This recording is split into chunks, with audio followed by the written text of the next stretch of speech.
దేవుడికి కృతజ్ఞతలు. నా జీవితంలో దేవుడు చేసిన మేలులకు గాను దేవుడికి ఎల్లప్పుడూ కృతజ్ఞతలమై జీవిద్దాం. దేవా, నీకే స్తుతి, మహిమ, స్తోత్రం కలుగునుగాక. ఈరోజు సువార్త పఠనము మార్కు సువార్త 8వ అధ్యాయము 22 నుంచి 26 వరకు. ఆ దినములలో యేసు శిష్యులతో కలిసి బెత్సాయిదా గ్రామము చేరిరి.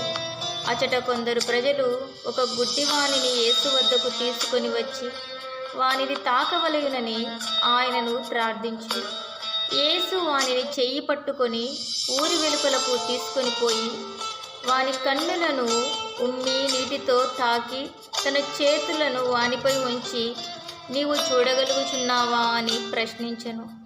వాడు కనులెత్తి, నాకు మనుషులు కనిపించుచున్నారు, కానీ నా దృష్టికి వారు చెట్ల వలె ఉండి నడుచుచున్నట్లు కనిపించుచున్నారు అని సమాధానమిచ్చెను. యేసు మరలా వాని కన్నులను తాకి సూటిగా వాని వైపు చూడగా వాడు స్వస్థుడై అంతయు స్పష్టముగా చూడగలిగెను. తిరిగి ఆ ఊరు వెళ్ళవద్దు అని యేసు వానిని ఆజ్ఞాపించి ఇంటికి పంపివేసెను. ఈరోజు ధ్యానాంశం ఏంటంటే, తిరిగి ఆ ఊరు వెళ్ళవద్దు, తిరిగి ఆ ప్రదేశమునకు వెళ్ళవద్దని. ధ్యానమునకు ఉపకరించాలి. సత్యము మనకు తెలియజేయబడిన తరువాత కూడా మనము బుద్ధిపూర్వకముగా పాపములు చేయుచున్న ఎడల ఆ పాపములను తొలగింపబలి ఏదియును లేదు. హెబ్రీయులకు రాసిన లేఖలో 10వ అధ్యాయం 26వ వచనం. మంచి మార్గము వలె కనిపించున్నది కూడా కడకు మృతులోకమునకు కొనిపోవచ్చును. సామెతలు 14వ అధ్యాయం 12వ వచనం. ఈరోజు ధ్యానము, ఇజ్రాయేలు ప్రజలు ఐగుప్తు దేశములో బానిసలుగా బ్రతికారు. వారి ప్రార్థన ఆలకించిన భగవంతుడు వారిని రక్షించి తాను పూర్వము వారి పితామహుడు అబ్రహామునకు చేసిన వాగ్దానం ప్రకారము వారిని వాగ్దాన భూమికి నడిపించారు. ఆ ప్రయాణంలో ఎదురైన చిన్న చిన్న కష్టాలను కూడా వారు ఓర్చుకోలేక, ఈ ఎడారిలో చచ్చుట కంటే ఐగుప్తు దేశీయులకు ఊడిగము చేయుట మేలు కదా. ఎంత మాట చూడండి. ఆ ప్రయాణంలో చిన్న చిన్న కష్టాలను ఓర్చుకోలేక తిరిగి మళ్ళీ ఎక్కడైతే వాళ్ళు రోదన పడ్డారో, వేదన పడ్డారో, మళ్ళీ అక్కడికే వెళ్తామంటారు. ఈ ఎడారిలో చచ్చుట కంటే ఐగుప్తు దేశీయులకు ఊడిగం చేయటం మేలు కదా. నిర్గమ 14వ అధ్యాయం 12వ వచనంలో మాట, మేము ఐగుప్తు దేశముననే యావే చేతిలో చచ్చినా బాగుండేటిది. అచట మాంస ఖండముల దగ్గర కూర్చొని రొట్టె విరుచుకొని కడుపార భుజించితిమి. ఈ ఎడారిలో ఈ సమాజమునెల్లా ఆకలిచే మలమల మార్చి చంపుటకుగా బోలు మీరిద్దరూ మమ్ము అక్కడి నుండి తోడుకొని వచ్చితిరి అని సనుగుకుంటూ తిరిగి బానిసత్వంలోకి వెళ్ళడానికి సిద్ధపడ్డారు. సువార్తలో ప్రభువు పుట్టు గుడ్డివాణ్ణి తాను ఉంటున్న ఊరి నుండి బయటకు తీసుకొని వచ్చి వానిని స్వస్థపరిచి ఎక్కడైతే అతను గుడ్డివాడిగా జీవించాడో ఆ ఊరికి తిరిగి వెళ్ళొద్దని ఆదేశించాడు. దేవుడు మనలను పాపపు బానిసత్వం నుండి బయటకు తీసుకొని వచ్చి స్వతంత్రులను చేశాడు. మనం తిరిగి ఆ పాపపు జీవితంలోనికి వెళ్ళవద్దని ఆదేశిస్తున్నాడు.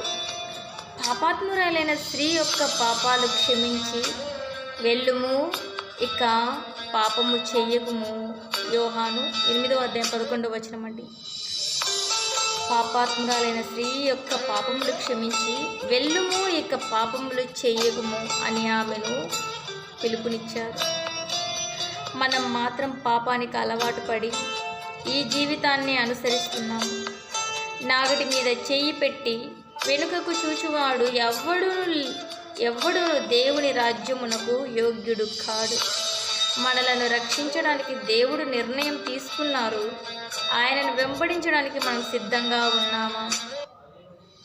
నిజంగా మన కోసం నిర్ణయం తీసుకున్న దేవుడి కోసం మనం సిద్ధంగా ఉన్నామా?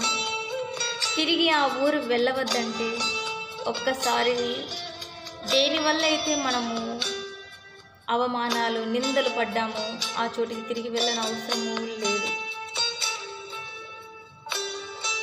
ఎక్కడైతే మీరు చూడండి, ఒక్కసారి ఐగుప్తీయులు వాళ్ళు మొరపెడితే పరలోకానికి అంటిందనమాట.